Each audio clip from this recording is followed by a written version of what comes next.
우리가 세상적인 사건, 사고들을 보는 이유는 하나님의 섭리를 알기 위해서입니다. 하나님의 뜻은 어디 있는지를 알기 위해서죠. 북한 문제를 들여다보는 이유도 마찬가지입니다. 하나님의 뜻은 어디에 있을까요?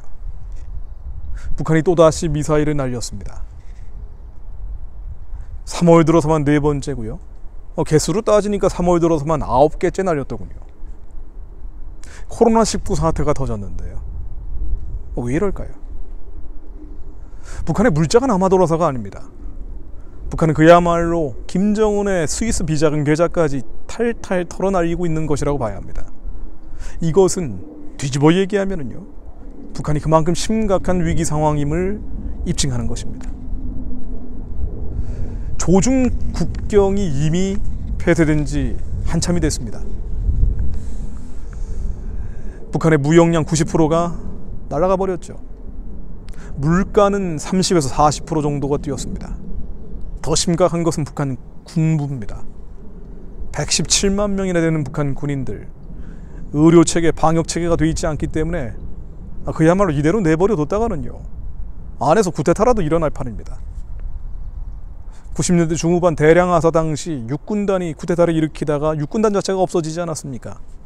지금 이런 일들이 북한에서 조짐이 보이기 시작하니 김정은은 자기의 사금고를 털어서라도 도발을 하는 겁니다. 안의 위기 상황을 바깥으로 돌리는 거죠. 정리합니다. 북한은 끝으로 갑니다. 북한의 우상숭배 체제, 주체사상 정권이 망해가고 있습니다. 이러한 사인들이 더 명백해지고 있고, 코로나19는 북한의 영적 심장을 때린 것입니다. 자, 그런데요, 세상의 인본주의자들은 이것을 내버려 두지 않습니다. 그래도 무엇을 하는지 잘 모릅니다. 그 배후의 역사는 어둠과 흑암의 영들이겠죠. 북한이 열리면 만주가 열립니다. 중국이 열립니다. 선교의 길이 열립니다. 이것을 사단은 내버려 두질 않습니다. 끝까지 막으려고 하죠. 북한의 체제를, 이 관문을 끝까지 지키려 합니다. 이러다 보니 이번에 또다시 유엔이 나섰습니다. 인권을 앞세웁니다. 인도주의를 앞세웁니다. 유엔의 사무총장부터 제재를 풀어야 된다. 물론 북한을 지목하진 않았습니다만은 이란, 북한 이런 나라들이죠. 이 제재를 코로나19를 계기로 풀어야 된다. 북한에 도와야 된다는 겁니다. 이미 유엔에서는요, 북한에 대한 제재를 가하는 안보리 대북제재위원회가 있습니다. 이 대북제재위원회에서 4군데 단체에 대해서 제재 면제 승인을 했습니다. 국경 없는 의사회, 국제적십자연맹, 세계보건기구, 그리고 스위스 외교부 산하의 개발협력청 SDC. 이 SDC가 지원하는 물품들은요, 미화 58,000달러에 해당됩니다. 그런데 이 4개의 단체 말고도요, 유엔 산하의 유니세프, 유엔 아동기금이죠, 이미 3월 28일 날 코로나19 관련 지원 물품을 북한에 첫 번째로 전달했습니다. 유니세프가 전달하겠다는 물품들은 132만 달러에 달합니다. 어마어마한 분량이죠. 좋습니다. 이것이 인권과 인도주의적인 목적으로 사용된다면 누가 이것을 막겠습니까? 그러나 과연 그렇습니까? 과연 정말 그런가요? 이것이 아이들에게 지원되나요? 그렇지 않죠. 군부로 들어갈 겁니다. 군부에서도 특수부대 쪽으로 들어가겠죠. 모니터링이 제대로 되지 않기 때문입니다. 모니터링을 시도했던 국제인권단체들은 모두 추방당했던 게 지난 40여 년간의 대북 지원의 역사입니다. 그래서 반드시 조건을 달고 지원해야 합니다. 이것이 불가능합니까? 그렇지 않지요. 독일 통일의 역사가 입증합니다. 동독과 서독이 분단돼 있을 때 서독은 동독에 많은 지원을 했습니다. 동방정책이라고 합니다. 그러나 이 지원은 반드시 조건을 달았습니다. 3불 원칙을 지켰습니다. 동독이 원하지 않으면 주지 않는다. 확인되지 않으면 주지 않는다. 모니터링이죠. 원하는 지역, 원하는 사람들에게 줘야 한다. 그리고 변화가 없으면 주지 않는다. 이 변화를 전제로 줬기 때문에 서독의 동독을 향한 지원은 프라이카프, 자유를 사오는 대가로 지원을 해줬습니다. 그래서 무려 3만 5천 명이나 되는 동독의 정치범들과 그들의 가족들까지 총 27만 명을 서독으로 데려오는 대가로 지원을 했습니다. 서독 사람들처럼 동독 사람들도 서독의 TV를 자유롭게 시청하는 대가로 지원을 했습니다. 동독 사람들이 조건부지만요, 서독을 여행할 수 있는 조건으로 지원을 했습니다. 그래서 더 이상 안 되겠다, 베를린 장벽이 무너진 거죠. 그런데 지금 지원은 어떻습니까?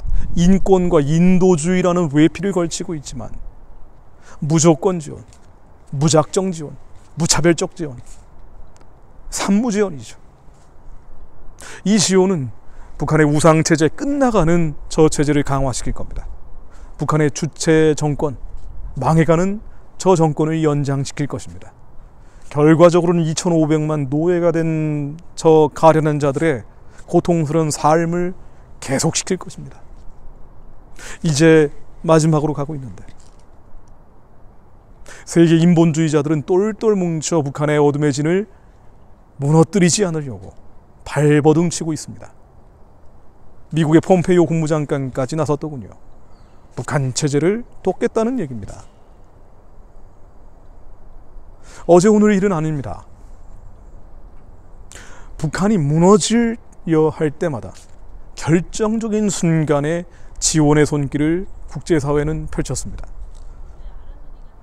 89년도 11월 베를린 장벽이 무너지기 바로 2달 전에 프랑스의 스팟이라는 위성이 북한의 영변 핵시설을 촬영을 했죠. 그때부터 이른바 핵위기라는 게 시작되며 북한에 대한 대량 지원이 시작이 됐습니다. 91년 12월 소련이 무너지기 2달 전에, 그것도 정확히 2달 전이군요, 한미 간에 남한에 있는 전술핵 무기를 철수하겠다는 합의를 합니다. 남한의 전술핵, 남한의 핵무기를 철수해버리니 북한의 핵무기는 더 개량이 되고 개발이 되고 지금 이 상태까지 온 겁니다.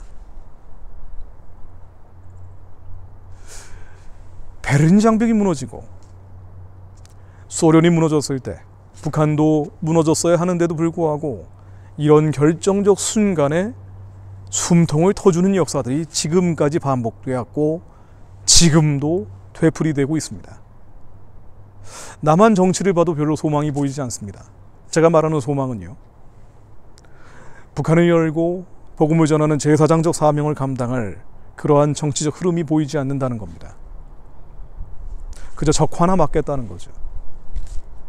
이것도 의미가 있습니다만은 하나님의 뜻을 이루어갈 정치적 변화는 남한에 보이지 않습니다. 북한을 들여다봐도 저 어둠의 진이 언제 무너질지 알 수가 없습니다. 우리는 이 현실 정치에 관심을 가지고 애쓰는 대신 하나님께 돌아가야 합니다. 하나님은 무엇을 원하실까? 이 한반도 문제는 철저히 영적인 사안입니다. 의인 10명이 남았을 때 멸하려 하셨던 소돔과 고모라를 하나님이 살리셨던 것처럼 하나님 마음에 합한 의인들이 나타날 때 하나님이 역사에 개입하실 겁니다. 김정은 정권이 무너지고 한반도의 주체 사상 세력들도 무너질 것입니다. 온갖 인본주의진들도 하나님 앞에 두려워 떠는 일들이 벌어질 것입니다. 우리는 주님께 돌아가는 것이 지금 북한 문제를 보고 미사일이 날아가는 코로나가 번지고 있는 혹독한 현실에서 다시 되새겨야 될 주제입니다. 주님 말씀 인용하면서 마무리하겠습니다.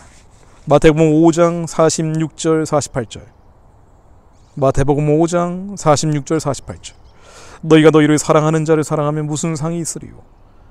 세리도 이같이 아니하느냐? 또 너희가 너희 형제에게만 무난하면 남보다 더한 것이 무엇이냐? 이방인들도 이같이 아니하느냐? 그러므로 하늘에 계신 너희 아버지의 온전하심과 같이 너희도 온전하라. 너희도 온전하라.